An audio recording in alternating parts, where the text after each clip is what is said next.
much of an impact in getting to this point has Conor Riley had on you? Oh, a tremendous impact. I came to K-State wanting to play DT and, to turn into an offensive lineman, consensus All-American, now getting drafted in the third round by the Cowboys, man. I owe that dude the world. The man he made me become and the player I become, is all thanks to him.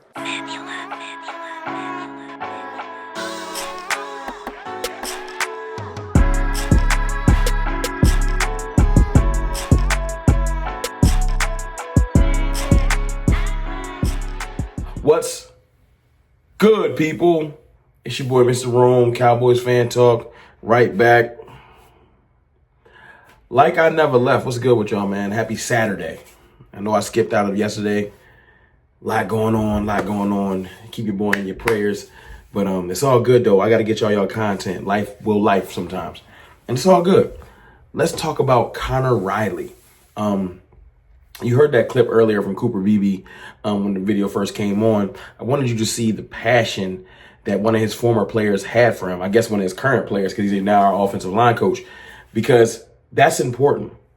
I feel like that's some of the things we've been lacking as an organization. Passion, detail-oriented coaches.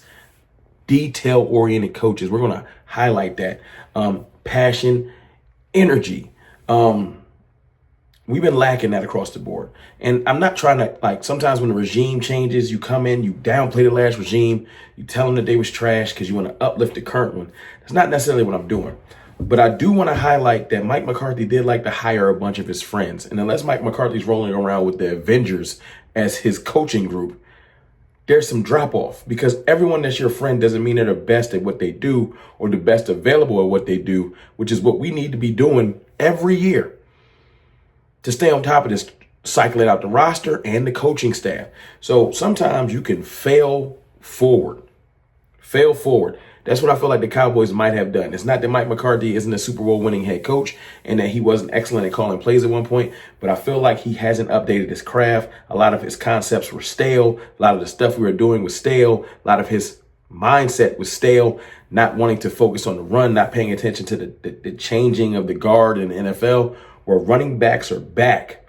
And not being able to accentuate the running backs we had on the roster. Not that we had any game breakers or game changers. I think that Rico Dowdle's a pretty okay running back. Not the best, but you couldn't get nothing out of Dalvin Cook. And I don't think Dalvin Cook is at zero, because I see Kareem Hunt in the Super Bowl. Couldn't get nothing out of Zeke on goal line, mind you. Our goal line was terrible. Deuce Vaughn looked non-existent. Hunter Lipke, non-existent. It's like we had okay running backs. We should have been able to get a little bit more out of them. And that's because of Mike McCarthy and his lack of interest in running the ball. Let's put it at that. And Mike Solari and his lack of maybe updated running scheme. I don't know. I'm not saying Mike Solari don't know more football than I probably will ever learn. He's been coaching since he coached with Tom Landry, like literally with Tom Landry. So let's not act like he don't know football. He understands his X's and O's, but he's older and he might not have the passion to update things. Coach Conor Riley, I think, is going to bring not only a reinvigorated wanting to run the football, an imaginative, detail-oriented breakdown of what he's trying to do. And when you couple that with Clayton Adams, highly touted offensive line coach from the Arizona Cardinals, who I've heard nothing but glowing reviews about. He's now our offensive coordinator. Run the ball.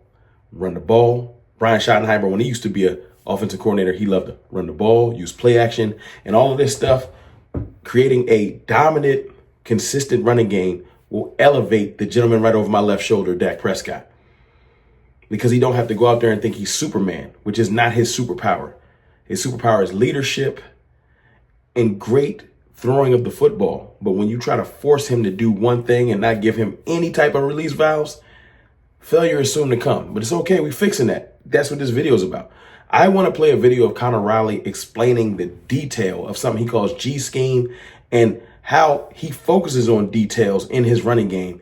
And you'll understand that from the offensive line coach to our OC to our coach now and play caller, details in the running game, passion for the running game is the new reality for the Cowboys. Listen to Coach Riley.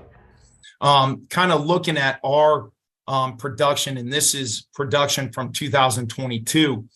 And G is not a staple play. It isn't duo, it isn't mid zone, it isn't a power, some of the gap schemes. It is more of an auxiliary play for us at Kansas State. And last year in total, we had 24 attempts, and that's running attempts. There were a couple other times that we may have thrown an attachment, whether it be a bubble screen, whether it be, just an in cut by number 2, but we had 24 run attempts. And in those 24 run attempts, we're looking at 218 total yards gained for an average of 9.1 yards per carry. And this next stat was probably, in my mind, one of the more impressive for our group up front, and that was an efficiency of 67%. And how you guys measure efficiency is completely, I know that varies from staff to staff, but for us to be as efficient as we were in this scheme, where there is a lot of communication, there is a lot of things that could potentially go wrong, and we'll hopefully talk and help mitigate some of those things as we get through this presentation today. But we looked also at, we had 7 explosives, so we're hitting that explosive, almost, not quite, almost 1 in 3 times, which is pretty good.